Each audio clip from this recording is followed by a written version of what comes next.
The next session in Industry in Motion will be chaired by Tim Washington, the chair of the Electric Vehicle Council. And the last time I saw Tim was about a year ago in Parliament House when we were all involved in a Parliamentary Friends of Climate Action briefing where we had to scrape together a few MPs in order to talk about electric vehicles and clean transport.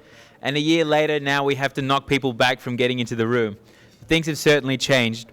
With that, I'll pass over to Tim to chair the next session.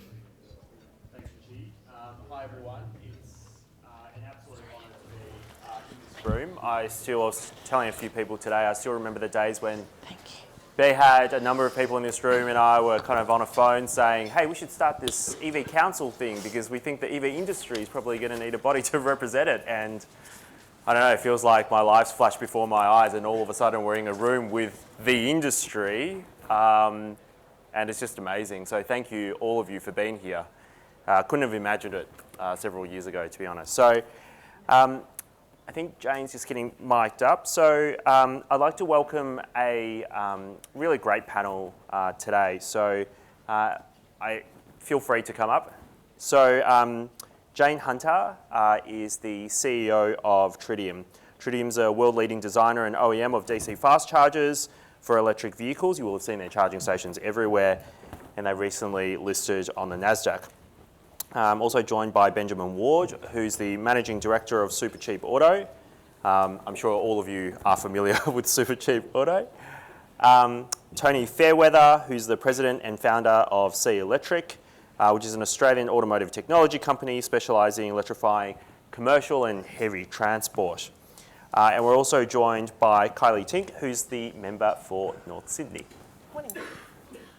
All right, so today's panel session is going to be centred around industry. We've heard a lot about policy direction in relation to sustainability and consumer choice. But I think, one of the things that's been alluded to a lot, but it's great to have a panel session on it, is what kind of industry are we going to create as part of the transition? So maybe, Tony, if I start with you, as someone who's founded a business in the EV space in Australia, how have you found the journey so far, and can you compare those experiences to your recent experience in the US? Yeah, thanks, Tim. Great to be here. It's awesome to be back in Australia, and it's fantastic to see this sort of activity in the EV space. Much like Tim in Jet Charge 10 years ago, we're kind of 10 years overnight successes, and the first 7 or 8 years of that have been fairly challenging for all. To the point where, a bit of background, we developed some electric commercial vehicle power system technology in Melbourne. As I said, started that around 10 years ago.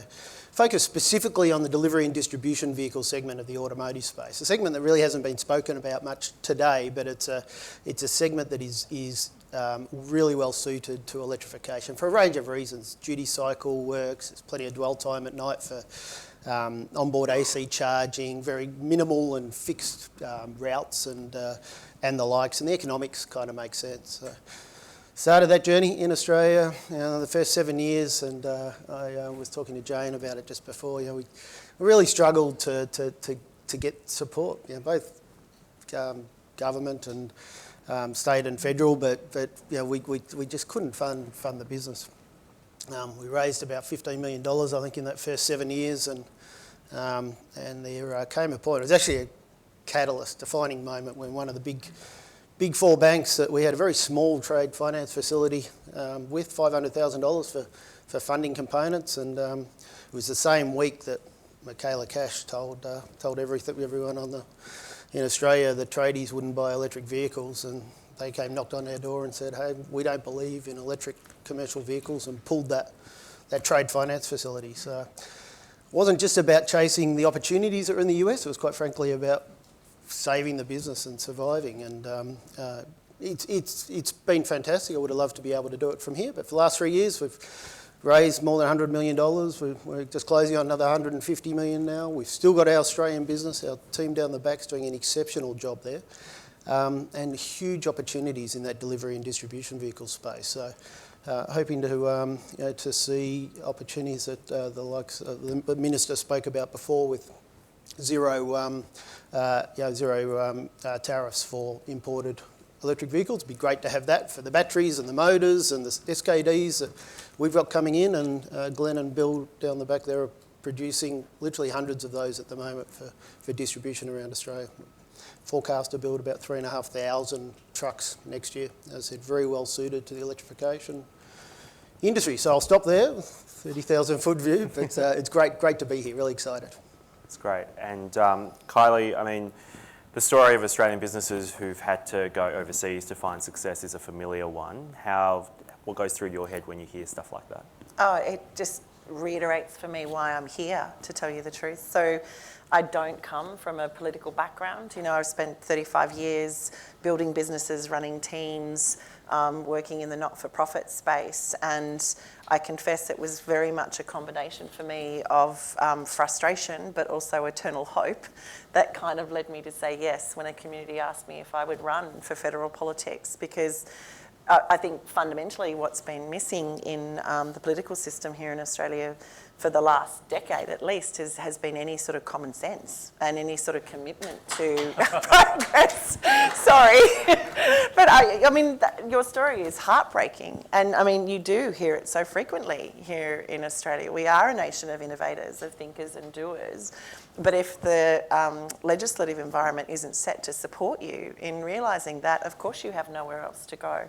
I think for me, the reason I'm so intrigued by this panel today and so keen to hear from you all is that I also get the sense, though, that it's fine for the Minister to come in this morning and make the announcements that he did, and I am very pleased to have heard those announcements. I can tell you that positioning's changed in the space of 8 weeks, but it's great to see that it's moving. What I would say is that we don't have, though, another 3 to 5 years to kick this around.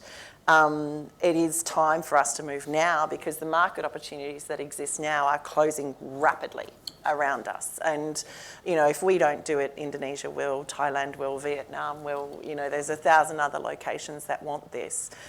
It's time, I think, as a nation, we stepped into our own potential and decided that we do want to be world leaders in this space. And I don't think we need a lot of consultation around that to say, yes, let's do it. It's a bit of a GSD kind of, you know, philosophy. Get done. Yep, absolutely. You're welcome to say the second word here as well. I mean, I guess talking about world leaders, Jane, you know, Tritium's become a world leader in DC charging manufacturing, being an Australian business. You've joined the EV industry from another world leader, being Boeing, and you've had experience internationally. What do you think, coming into the EV sector, are some of the things that we can learn from more mature industries? And similarly, I'd love to hear your experiences about the international stage compared to what it's like in Australia as well. Yeah, and it's a very different journey for Tritium, you know, than Tony's journey. And Tritium's probably something of a textbook case of a startup where we had some seed funding from the government, the Queensland Business Development Fund, which was matched public-private funding, which is exactly how you want to do it. The private investment, you were later able to buy the state out. And then we had other Australian high net worth individual investors, Bali, who I think's in the room somewhere. Kara, raise your hand if you're here. They're an Australian engineering company, 100 years old. They were an investor, and then eventually an institutional investor from the United States.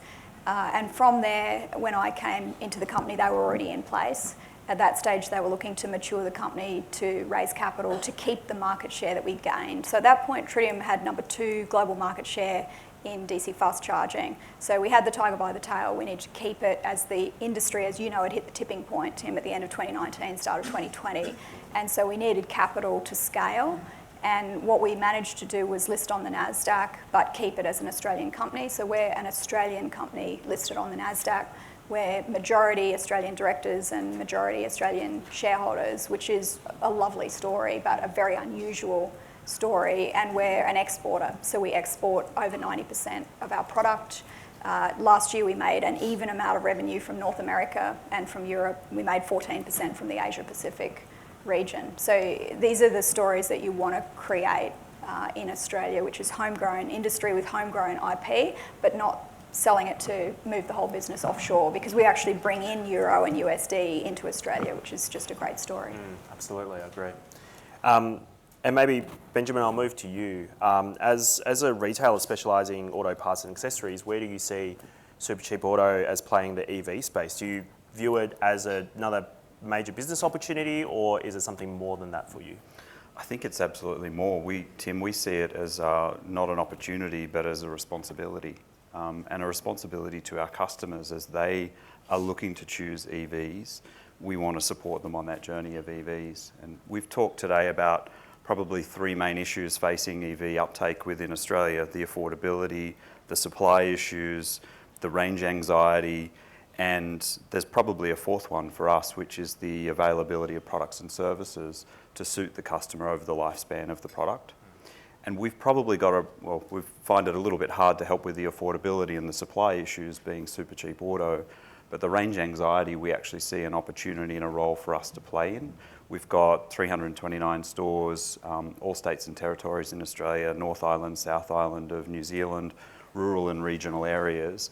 And so we are looking for opportunities to partner on assisting the EV highway and facilitate charging networks through our car parks. So we're looking for that opportunity. We've had Tesla charging station in our Penrith store since 2017. We've got work to do to look at rolling that out much further.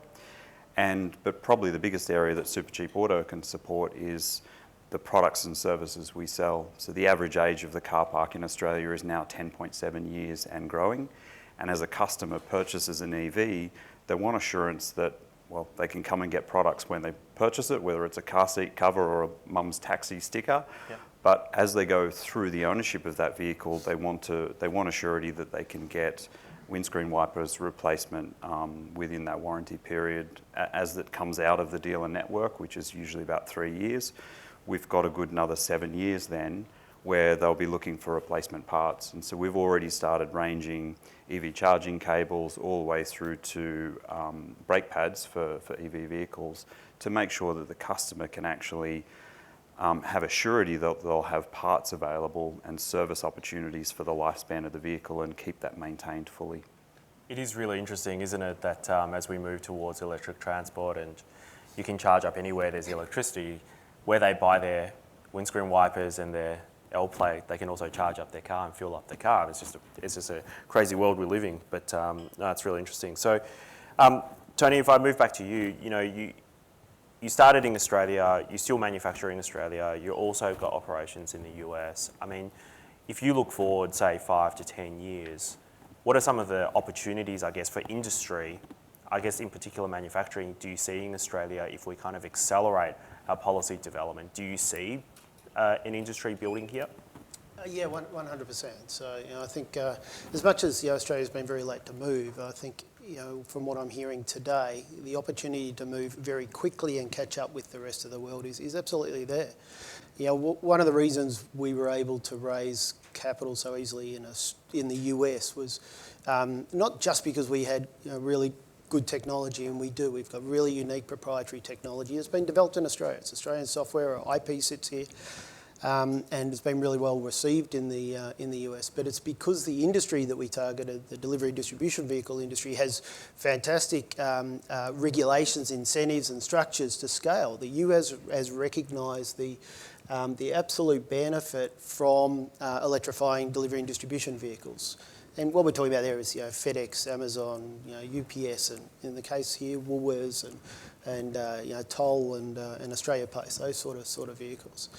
There's generally somewhere between 5 and 20 times the emissions for a diesel delivery vehicle in comparison to a passenger car vehicle in terms of savings. So the opportunity, because it works, if the incentives and the regulatory structure is in place, the opportunity to electrify the 30-odd thousand units a year that are in that space, and there's another 200,000 in the light commercial vehicle space per annum, all of which are generally diesel. The opportunity to do that and transition here and have very substantial manufacturing and assembly operations here is large, and it really is assembly. We don't make our own trucks or vans. We work with the OEMs, the manufacturers, and the manufacturers want to work with us because they quite simply don't have the technology, and they've still got a long way to go with ramping down their engine manufacturing, changing their full dealership models. Most of their profits come from servicing and supporting diesel engines. So, to make that transition for them internally is difficult.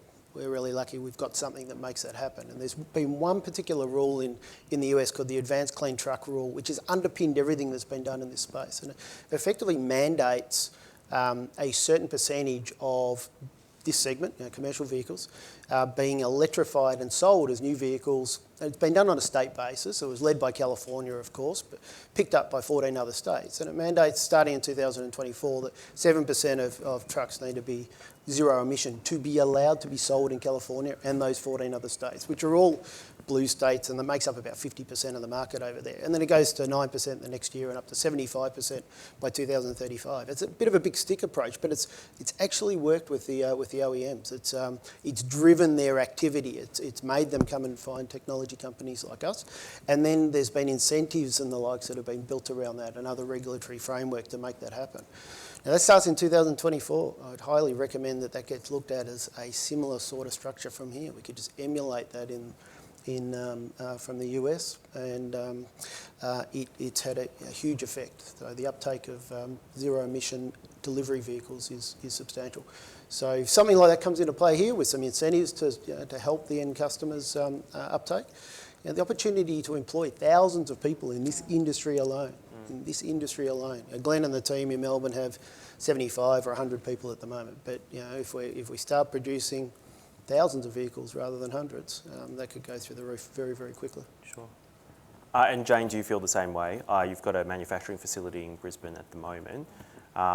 If we saw the kind of policy outcomes that Tony was talking about, do you think that we could potentially expand the manufacturing facility opportunities in Australia? Look, I absolutely do. Australia can do value-add manufacturing. I think Robin might have mentioned that before, which is we can't make basic commodities. We can make things that you add IP and complex technology to, and they need to be things that add enough profit margin that we can then export them and make the business case on that basis. And that means we can do EVs, as Robin said, because they're becoming software on wheels as well, and we do software very well. That's an intangible that we can export. We can do batteries, as was mentioned before. We've got the rare earths and the minerals. We can also do some of the complex components, not the simple components. So I do worry a little when I hear some of the discussions about us onshoring component manufacture. The components that we can do are the components like liquid-cooled cables, which are still coming up the technology readiness path, AC to DC modules, DC to DC modules, where you're adding significant IP, not bare board PCBs that come out of a foundry. And those things we have a huge amount to play in. And the other thing that I've seen, which it translates from the aerospace industry, because as you mentioned, I came from Boeing, so building drones and building unmanned underwater vehicles and the mission systems that drive them, and that sensor technology, is that there's a very excellent base here of STEM graduates, both software engineers, systems engineers, electronics engineers, and they're world-class and they can build world-class products. We have world-class universities, so we need to take advantage of that, build the IP and the technology, and then make that jump, which again I think Robin touched on, which is keep it on shore, because we keep sending the raw commodities overseas for somebody else to get all of the benefits of the skills and jobs that come with manufacture. But Tritium, again, and I don't mean to Skype, but is a good example of how you can manufacture successfully here, because of the fact that the way that we run is labour is less than 10% of our components. So the cost of goods is mainly your parts, which get brought in, and they'll have to be brought in wherever you are. And then there's a very small amount of labour, and there's also almost no energy costs, because we have a regen energy system. So the energy we pull in, we recycle, and we just have almost no energy costs. So we're low in labour, low in energy, which means Australia's quite a good place to manufacture. Why have we opened our world's largest factory in Tennessee, which opens next week and is going to be able to do 30,000 fast chargers? The Brisbane one does 5,000 fast chargers, so it's exponentially larger. It's because of President Biden's legislation. So the NEVI legislation, the Inflation Reduction Act, the combination of that with Made in America and Buy America is incredibly attractive to business to build onshore, and it will be for EV car manufacturers, battery manufacturers, EV charger manufacturers. So Australia has got to take some big steps in legislation to do things which will pull onshore manufacturers and keep manufacturers here to build here. Yeah, absolutely. And Benjamin, you don't sell trucks yet, or DC fast chargers yet, but do you see a role for Australian products in, I guess, your product suite? Yeah, absolutely. Well, we're an Australian business ourselves that's celebrating 50 years this year, and it's unfortunate that a lot of Australian manufacturing has gone offshore, and we do source a lot of product from, the global factory of Asia, and more specifically China. But we've always worked with and will continue to work with Australian suppliers and manufacturers wherever we can. Some examples of that: Century Batteries, whilst not Australian owned anymore, still maintain a manufacturing facility in Carroll Park outside of Brisbane, and they're a key partner of ours. And EVs in the future will still require, and do today, 12-volt batteries as a supplemental power source, low voltage. So there'll be an opportunity to expand there. I'm probably going to be the only panellist today to mention a lubricant company, but Penrite Oils is a family-owned business out of Melbourne. And again, EVs will require coolants, they'll require lubricants to maintain drivetrains and so on. And we'll work with those kind of Australian companies where we possibly can to maintain that manufacturing in Australia and supplement our range as we move towards an EV future. That's great. And KYLEA, we've heard from, I guess, the three panellists who are involved in industry. You've been on the policy side, on the politics side. What are some of the things that you want to see done quickly to assist, I guess, the industry like we've heard so far?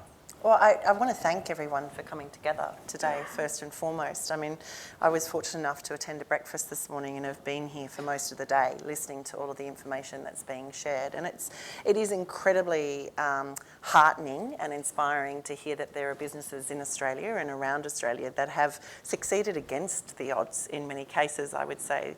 There's no doubt that the national framework has not been there. I can't sit here and pretend that it has.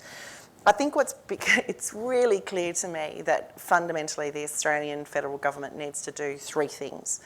First is provide real leadership across our country. So send the very clear signals that this is the business that Australia is in, and this is the business that we want to stay in, because I think that's the risk. If we lose it all offshore, it's very hard to entice people back. The second piece then is to actually coordinate across the states and territories, and I think we've heard that today from a number of people that have been here to represent states and territories and local councils. They are working really hard at the levels of government that they can, but ultimately the only organisation that sees the country from the top down is the federal government. It sees every bit of it, every armpit, every centimetre. So that's the position that the federal government can bring to the table in terms of seeing it for its overall capacity, and then appropriate stimulus. And whether that is economic stimulus, so whether it is incentives to move in a certain direction, right through to human capital, I think is actually a piece that I'm looking forward to us exploring further, because at the heart of this, I think one of the real challenges we have is ensuring an equitable transition moving forward. And, there are Australian communities that currently do rely on what I call our old mentality, which is dig and ship. What we do in Australia very well is dig and ship. If we're talking about transitioning that we're actually going to go to a dig and value add and a dig and create, then I think the communities we should be targeting for those opportunities are those ones that actually stand to lose the most as we transition out of them. So I had a very interesting conversation recently as it related to the Kari Kari gas plant, with the question around, well, why are we doing that in that community, when we could effectively imagine if we established a TAFE, a national TAFE centre in the Hunter, where the training was about how do you take homes and electrify them by connecting them to a vehicle faster. There is just so much opportunity here, and I'm really will be working very hard from the crossbench, as I know everyone else. Sophie's here, Zoe's here, Mon's here. Allegra's not here, couldn't be here, Zali couldn't be here, but what I can tell you is consistent across the crossbench is our very firm commitment to getting this done. And I thought Zoe was very kind when she was talking about, we did ask the Minister this morning, great announcement, but what's the timeline?